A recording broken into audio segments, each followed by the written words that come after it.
to acknowledge and honour our Heavenly Father, the God of Abraham, Isaac and Jacob, and also honour the traditional owners on the land that we're on, past, present, emerging, and the IFII, Indigenous Friends of Israel, that Barbara and I had set up, founded in 2017. We actually launched it in Melbourne, and we run public education, conferences, also social media, and countless support of Israel against anti-Semitism through our monthly social media times that we have. You can follow us on the website, but also we make numbers of press release. I remember a young gentleman from the Cairns Post came here, and he said he was doing an interview for Barbara and myself, and we said to him, you know that we do a lot of video, we send out a lot of press release on Israel, and we said, what happens to it? Do you throw it in the bin? And you know what? He nodded his head. So there's a lot of things that just recently that, and as many of you know, that stood for the election. My platform is actually on anti-Semitism, and so the questions were asked. The Cairns Post and other local papers have not picked it up. Also, just this time of NAIDOC event, there's many things that's happening. There was the event of the march on Friday. I'm normally there, but I missed out this time. And so there's art exhibitions and many other things that are happening. So if you're able to participate, as this event here tonight, please do so. So NAIDOC week, William Cooper being the father of NAIDOC. On my right, on your left, there's before you go out, before you go home from this place tonight, if you'd like to take a photo of a shield that I have, and it's the timeline there of William Cooper. So just to let you know. But also Barbara has 3 books that she's written as an author, biography, William Cooper biographer. 3 books, and so they can also be purchased here. And the time that we had with the Cooper family in Israel when he was actually honoured, William Cooper was honoured at Yad Vashem, and the number of times that Barbara and I have been over to Israel, actually 13 times, and I don't know if Dr. David will tell some stories there later, but I'll leave it to him, see what he's got, but I'm looking forward to it. Well, we're going to leave the refreshments till a little bit later, but I'm going to introduce a well-known, famous artist, songwriter, Dr. David Hudson, to speak on William Cooper, the father of NAIDOC, as I mentioned. And David is a well-known, famous entertainer, singer, artist, didgeridoo player. So you can go on and see the many tracks of didgeridoos that he has produced over a number of years, but also a movie that he acted with the Marlon Brando. And him and his family, we met them at the Shev in Israel, where David played the didgeridoo at the official centenary ceremony. So I'm not going to say any more. I now introduce you to Dr. David Hudson. Thank you. Thanks very much, Norman. Norman and I go way back when we used to play footy, and I haven't played footy in a long time. But thanks so much. When Barb asked me to be here tonight, I said, of course, no problem, I'm here for you. So, good evening everyone. I'd like to begin by acknowledging the TOs on the land we gather, and I pay my respects to elders past and present, and all the First Nations mob. We're here for a very special occasion, to launch a children's book that honours William Cooper, a man known as the father of NAIDOC. So it seems more appropriate that I can't call him William Cooper. I've got to call him William Mooks Cooper, because he's an elder of mine. His courage, vision and determination paved the way for future generations to have a voice and a place and a sense of pride into who they are. William Cooper was a man who believed that injustice, turn something on you, Norman.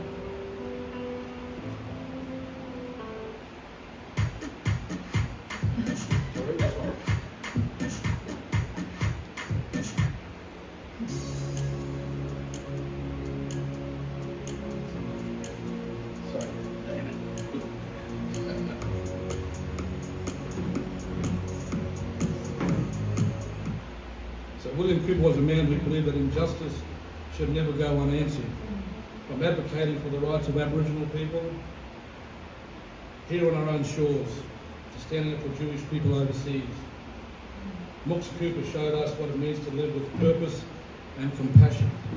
His legacy lives on every NAIDOC week when we gather to celebrate culture, survival and resilience.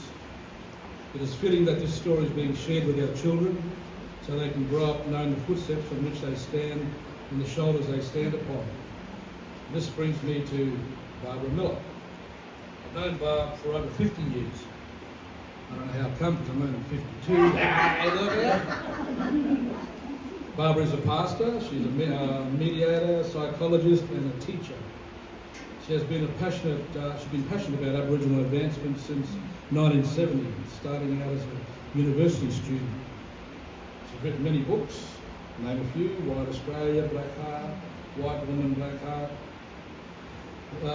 The Dying Days of Segregation, and Mux Cooper, General Warrior. A co-author alongside Sinead Linane of this important book.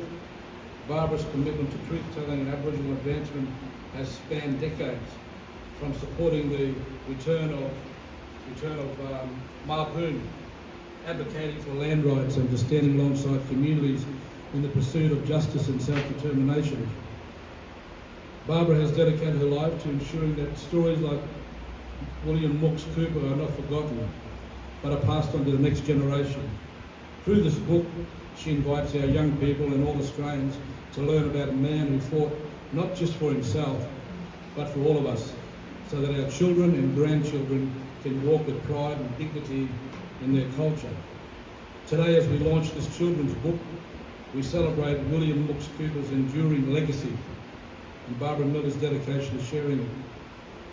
May this book inspire children across the country to stand up for what is right, to learn the history and to carry forward the spirit of NAIDOC and the vision of William Cooper. Barbara, we thank you for your work and for gifting this important story to our communities. Congratulations on the significant achievement, and may this book find its way in many homes, schools and libraries across Australia. Go back to the story about going to Israel. I was very fortunate. I'm not lucky, I'm a fortunate person, because I grew up in a household that I had uncles and aunts and mooks and nudgies to encourage us mob coming through to go on to pursue our careers and so on. In 2015, we had our dawn service here, 100-year centennial, and I was involved with the pre-dawn, and it was fantastic. I worked with Battalion 51 to the south.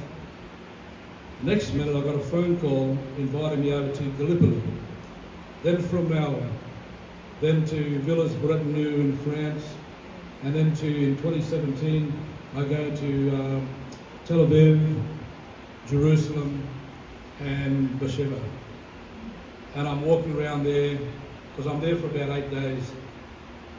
You've got to realise with my line, when our grandparents and grandfathers were removed from their homelands, my grandmother was taken to Motormone, which is 18 kilometres north of Coranda. The two sisters went to Yarrabah, and the brother went to Palm Island off Townsville. But my point is, growing up in Coranda, we were born with the Seventh-day Adventist religion.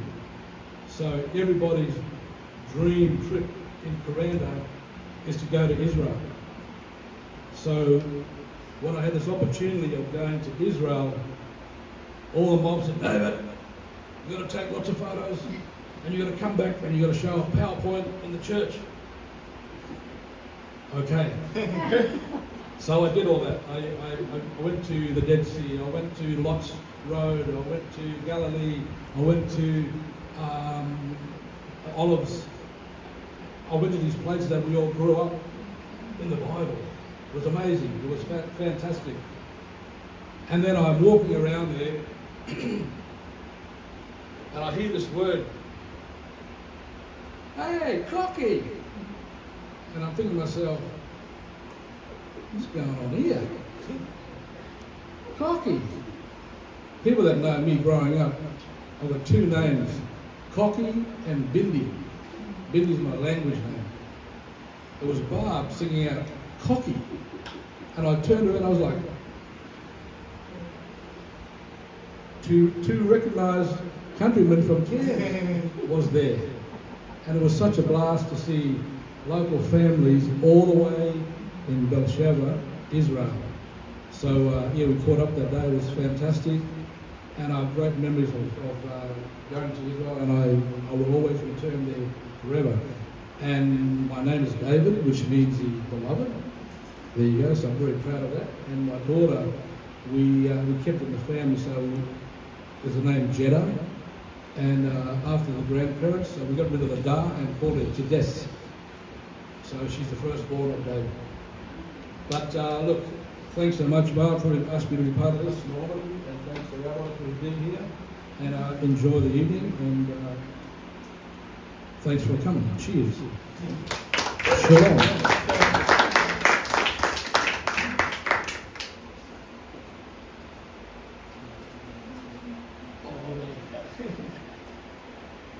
Oh, that's wonderful, Dr. David Hudson. And right now I'm going to honour the Rabbi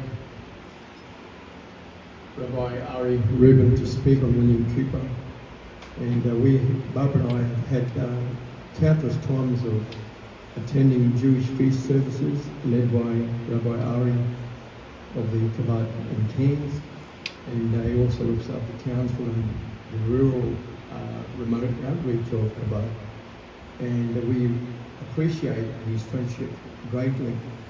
I remember quite some time, a few years now, when I never forgot it, but the many Hanukkahs around that Australia and the West, we have the Christmas, but to the Jewish families, they have Hanukkah, and I recall so many times at the big Hanukkah menorah on the Cairns and proudly just take photos there of them.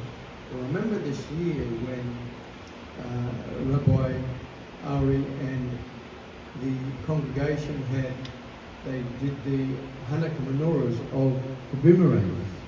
So I'm not going to say any more, but I want to honour this wonderful man, friend that we call, and thank you for being here tonight and sharing your heart.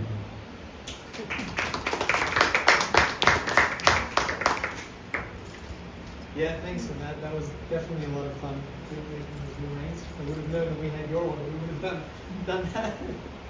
But yeah, thank you so much for coming and inviting me. This is a big honor to be. We get to have Norman and Barbara all the time, and I'm so excited to be able to come here. To hear is this loud enough? Just speaking to it. Is that better? Yeah, so thanks for giving me the opportunity to reflect on the remarkable life and legacy of William Cooper, especially as we celebrate the launch of Barbara's book, the children's book on the story of the courageous journey. In light of the tragic recent events like the terror attack that just happened in Melbourne, we're reminded of the challenges that our society faces, challenges that can make us feel isolated, fearful, even powerless in the face of new and unfamiliar threats. William Cooper, the founder of what would become NAIDOC Week, embodied this very principle. In the 1930s, at a time when Aboriginal Australians were denied basic rights and their voices were systematically silenced, Cooper stood virtually alone. He organised the first day of mourning, led petitions to the Kings for Indigenous representation, and most famously led a protest to the German consulate in 1938, condemning the persecution of Jews during Kristallnacht, an act of solidarity almost unheard of at the time. I remember when I was a child, I remember seeing the story of William Cooper being represented in the Melbourne Holocaust Museum, and I got my family to come. I saw it in the newspaper, and I made sure to bring my family along. They weren't planning; they otherwise wouldn't have known about it. But because I saw it, I schlepped them all to the Melbourne Holocaust Museum so that we could, because the story is really incredible. At a time where the rest of the world had turned their backs, and Nobody was standing up for the Jewish nation. You had one individual in the entire world, one individual that wasn't Jewish, that stood up, and that was William Cooper. To this day, we are still in awe of what William Cooper did, and are so thankful to the works of Barbara and Norman to bring that story to light and to make sure that that story didn't get lost on the pages of the newspaper. We're still able to know about it today. Like the biblical nation, described as a people that dwells alone, Cooper understood that standing apart from the mainstream was not a curse, but a calling. He drew strength from his heritage, his community, and his unshakable sense of justice.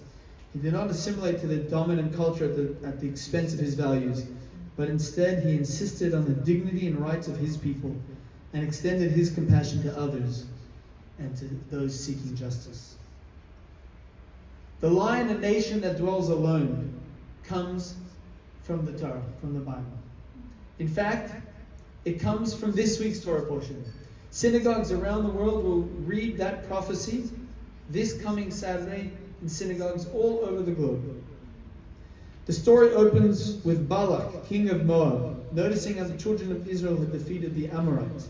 The Bible noted that Moab became afraid of the people because they were numerous, and Moab became disgusted because of the children of Israel. Bilam, the Gentile prophet, tries over and over to curse the Jewish people, but the most beautiful blessings come out of his mouth instead. He prophesies about the end of days with the coming of the Messiah. He gives us the beautiful verse that we say in our prayers every day. How goodly are your tents, O Jacob, your dwelling places, O Israel. Israel comes from this prophecy.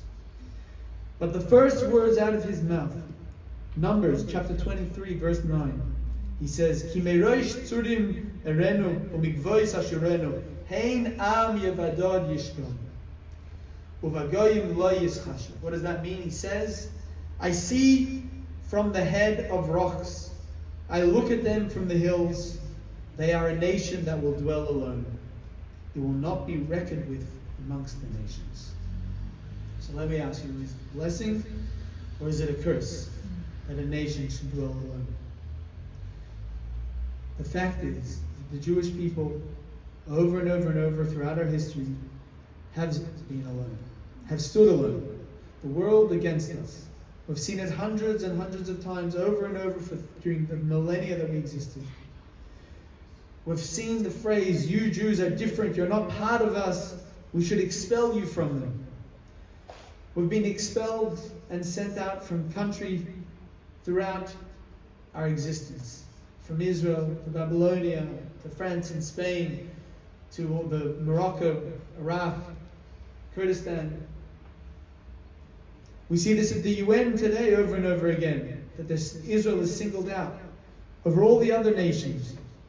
And even in Australia, where we have been so lucky and fortunate to live, we're seeing now with the second synagogue being burned in 7 months, together with all the hate that's there, to which we are so thankful that Barbara and Norman provide their voices of sanity throughout all the chaos that exists in this world. Heim am levadod yishkon. We are a nation that dwells alone. Now that seems to be a negative thing. However, in 1972, Prime Minister of Israel Yitzchak Rabin had a private audience with the Lubavitcher Rebbe, the Chabad Rebbe that was my mentor and leader. He had received a request from the then president of Israel, Zalman Shazar, who himself used to be a Chabad follower. He was a religious Chabad that left the religion but stayed friends with his movement. So he convinced the Prime Minister of Israel, Yitzchak Rabin, to have an audience with the Chabad Rebbe. And at this meeting, which you can see, they have videos of Rabin speaking. Rabin was later assassinated from the cause of trying to broker peace. He came to a private audience with the Rebbe, and it happened to coincide with the Rebbe's 70th birthday. And he shared in video some of the conversations that we've had with him. And Rubin said he feels alone when he looks at what happens in the United Nations, where there's 120 nations at that time that are all ganging up against the one nation of Israel. And he used the voice that we read in this week's, that we will read in this week's Torah portion. Hein am yevadod yishkon. It feels like I am standing alone as the nation that dwells alone. So the Rebbe says, is that message a message by choice, or is it outside forces that are forcing us to dwell alone? The Rebbe said that it's really both. Being alone is both our choice and it's a choice that's forced upon us. It's a curse and it's a blessing. If you see the first words before before Bilam says you are a nation that dwells alone, he says Ki merosh tzurim merenu umigvois asherenu, which means I see from the heads of rocks, I look out from the hills. Who are the rocks and who are the hills? They are our heritage. They are our ancestors, our forefathers. Abraham, Isaac, Jacob, Sarah, Rivka, Rachel, and Leah. So this is a blessing, because our survival, the Jewish nation's survival through thousands of years, is because we stand alone, we stand separate. But because we stick to our traditions that came from the rocks, from our ancestors, we stick to our traditions, to the commandments we got at Sinai, and that gives us the strength when it's forced upon us to be able to stand alone. Our survival, sadly, is because the anti-Semites make us. But you see, as alone as a Jewish nation, we are not lonely. Standing up against injustice, we see the story of William Cooper more relevant than ever today. He teaches us that even when you are the only one doing so, we must stand alone and be powerful ally to those that are being mistreated. Our differences, whether cultural, religious, or personal, are in fact blessings as well. They're not just a curse. They're a source of our strength and the help to heal the divisions in our society. By holding fast to our values and traditions, we can build a more just and compassionate society. As we share William Cooper's story with children, with this beautiful book that Rabbi has produced, let us remind ourselves that being a nation that dwells alone is not a curse, but a unique opportunity to lead, to care, and to make a difference, just like William Cooper did. May his example inspire us to stand bravely for what is right, even when we stand alone. May we see the end of Bilam's prophecy, where he speaks about the coming of the Messiah, what will be at the end of days, where there will be no more suffering, no more death, but only joy and happiness with the coming of the Messiah. May it be speedily in our days. Thanks again so much for having me.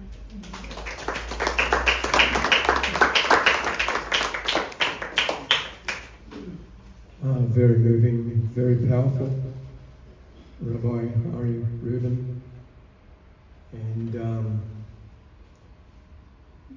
Barbara is, I know, doing recording, so I don't know what you'll do with the recording a little bit later in time.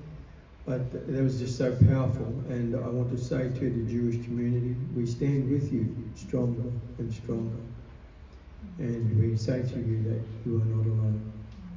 And that was one of the importance that Barbara and I had set up Indigenous Friends of Israel. We want to say to you that you are our friends. And countless times that I've seen people from Israel, families from Israel come here. And recently, a young lady that was Texas born and been moving back that way. She came in there a week ago, and I said to her, I say, stay safe wherever you're going, but I want you to tell your friends that you have friends here in Australia, you have friends here in Cairns, you have Indigenous friends, and that's important. We are your family. So thank you, Rabbi. I'm now going to do a song. But importantly, this song, it was interesting There was a couple late last year. They came through Cairns, and because I love singing, I actually sing on the Esplanade. Thanks, David. And they heard me singing this song, so they said, "Where is this singing coming from?" And we got to talking. So I won't say anything else, but this was the song that I sang. Out of the symphony, here with me, look into my eyes and see people walk away, but never say goodbye. Someone stood a moon tonight, took my life, everything is black and white. Who's the fool who told you, boys don't cry? Hours and hours and hours, life is no game, but it's ours, while the time goes by. Every day I'm losing my mind, holding on to this mysterious ride, dancing in this storm. I've got nothing to hide. Take it out and leave the world behind. Baby, promise me you'll hold me again. I'm still broken from this October rain, this October rain.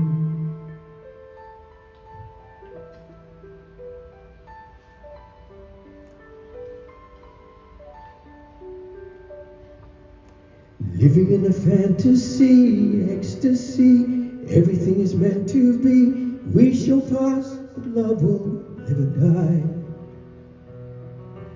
Hours and hours and powers, life is no game, but it's ours, while the time goes by.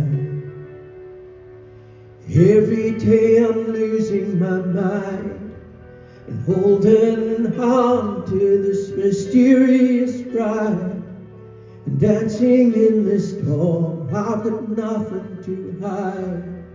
And take it out and leave the world behind. And baby, promise me you'll hold me again. And I'm still broken from this October rain, this October rain.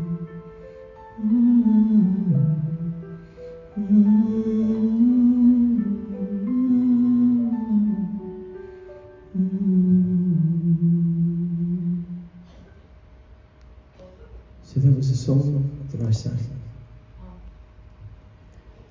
And now I want to hand you over to Debbie, who will be doing a video of the IFII Public Schools Education Program. Thank you, Deborah.